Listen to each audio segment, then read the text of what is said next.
So after I graduated, I was, trying to figure out what I wanted to do. And finally, I was just like, I'm going to move to California. Saw this ad looking for a roommate. So there was this house near there. There was this girl. So I was like, okay. So I had my own room. She had her own room. She worked at the San Francisco Brewing Company. So she's like, we're having this party. It's a brew pub, but it's at somebody's house. So I went to the party. Turns out another woman who worked at the brew pub, her roommate was Mom. I met your mom at this party. We started talking. Went on a few dates. I liked her. She was smart. We had a lot of the same interests. We did a lot of traveling together. We went to Europe.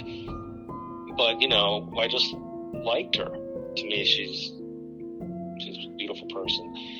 And we had this really beautiful wedding at Golden Gate Park. And then, rest is history.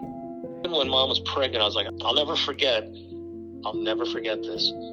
After you were born, I saw you being born. I saw all of my kids being born. And that's... It's the most amazing and terrifying thing to see at the same time. And after you were born and they kind of cleaned you up and Mom, they put her in her arms and she was holding you, they put you on this little sort of warming table.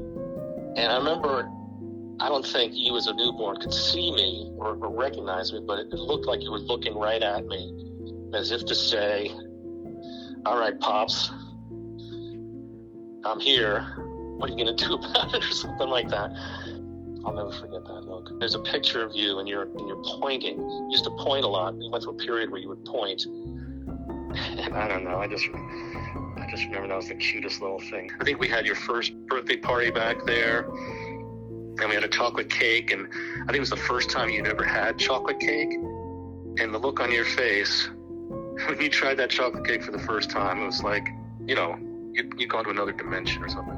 I remember spending a lot of time taking you and your brother and sister, learn to swim, and we would go to somewhere out west. I mean, there were these beaches, where they had these coves that would lead out into the ocean.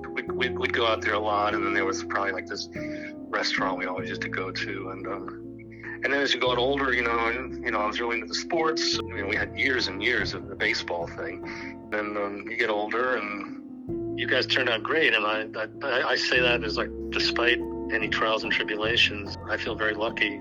Not just that you guys are healthy and smart and not locked up in jail, but you're good people. So I tried to raise you in a fairly calm household. I mean, you don't want to spoil your kids, but you want them to live happy lives, and you give them enough, but not too much. Turn it off? Can you turn it off?